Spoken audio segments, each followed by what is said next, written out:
Perkenalkan, nama saya Ulfa Kamaria, CPNS Mahkamah Agung Republik Indonesia, Latsar tahun 2022, golongan 2, angkatan 8, kelompok 2. Dengan tutor Bapak Insinyur Sugeng Wibowo MM.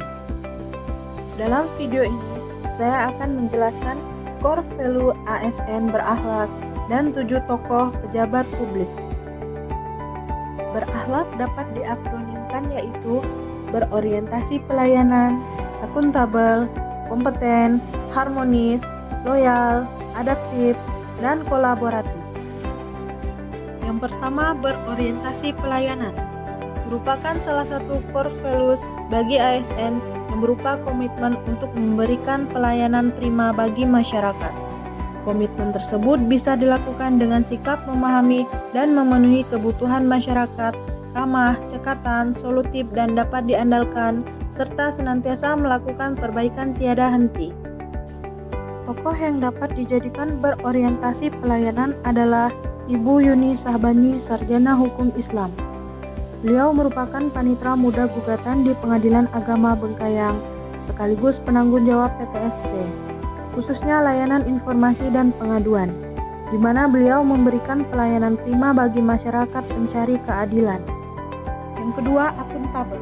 Sebagai ASN harus bertanggung jawab atas kepercayaan yang telah diberikan.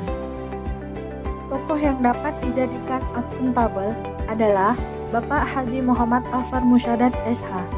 Beliau merupakan Ketua Pengadilan Agama Bengkayang, di mana beliau selalu melaksanakan tugas dengan jujur, bertanggung jawab, cermat, disiplin, dan berintegritas tinggi, menggunakan kekayaan barang milik negara secara efektif dan efisien, dan tidak menyalahgunakan kewenangan jabatan. Yang ketiga, kompeten. Sikap kompeten berarti mau untuk terus belajar dan mengembangkan kapabilitas diri. Peningkatan kompetensi diri ini tentunya untuk menjawab tantangan global yang selalu berubah, serta dapat melaksanakan tugas dengan kualitas yang terbaik. Selain itu, dengan meningkatkan kompetensi diri, membuat kita sebagai ASN dapat membantu orang lain untuk belajar. Tokoh yang dapat dijadikan kompeten ialah Bapak Riki Dian Sahputra, Sarjana Hukum Islam. Beliau merupakan Hakim Pengadilan Agama Bengkayang, di mana beliau mau untuk terus belajar dan mengembangkan kapabilitas diri dengan melanjutkan pendidikan magister. Yang keempat, harmonis. Sikap harmonis harus dimiliki seorang ASN, kaitannya dengan fungsi ASN sebagai perekat dan pemersatu bangsa. Harmonis erat kaitannya dengan saling peduli dan menghargai perbedaan. Menghargai perbedaan berarti tidak membeda-bedakan sikap kita sebagai pelayan publik berdasarkan latar belakang yang berbeda, menciptakan suasana kerja yang kondusif, serta membantu orang lain siapapun itu tanpa memandang perbedaan sosio-kultural. Tokoh yang dapat dijadikan harmonis ialah Bapak Sobari, Sarjana Hukum Islam. Beliau merupakan Wakil Ketua Pengadilan Agama Bengkayang. Beliau tidak pernah membeda-bedakan pegawai. Beliau selalu ramah kepada semua pegawai, sehingga menciptakan lingkungan yang kondusif. Yang kelima, loyal. Arti loyal, seorang ASN yang tertinggi, yaitu senantiasa mengutamakan kepentingan bangsa dan negara di atas kepentingan yang lain.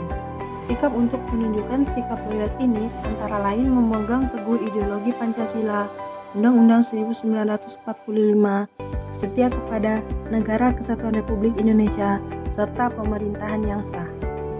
Tokoh yang dapat dijadikan loyal adalah Bapak Akmal, Sarjana Agama.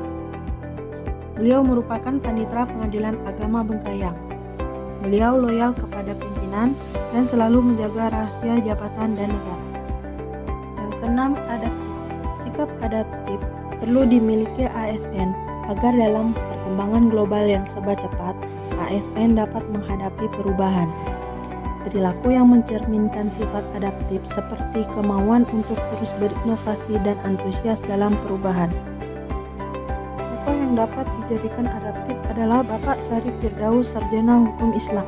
Beliau merupakan panitera muda hukum, di mana beliau selalu mengembangkan kreativitas dan terus berinovasi, serta bertindak proaktif untuk terus belajar tentang hal-hal baru. Beliau merupakan agen perubahan tahun 2022 di Pengadilan Agama Bengkayang. 7. Kolaboratif. Di era digital seperti saat ini, ASN juga harus mengikuti perkembangan yang terjadi. Sudah bukan eranya lagi mengedepankan ego, melainkan sudah seharusnya mengembangkan sikap kolaboratif dengan cara membangun kerjasama yang sinergis demi mewujudkan hasil yang terbaik bagi lingkungan kerja. Dapat dilakukan dengan memberikan kesempatan kepada berbagai pihak untuk berkontribusi dalam bekerja sama untuk menghasilkan nilai tambah dan menggerakkan pemanfaatan berbagai sumber daya. Tokoh yang dapat dijadikan kolaboratif adalah Bapak Hendra Tirtana SHI MA. Beliau merupakan sekretaris di Pengadilan Agama Bengkayang, di mana beliau selalu bekerja sama dengan mengadakan rapat musyawarah dalam setiap pengambilan keputusan demi kemajuan Pengadilan Agama Bengkayang. Sekian penjelasan core value ASN berakhlak dan 7 tokoh pejabat publik dari saya. Wassalamualaikum warahmatullahi wabarakatuh.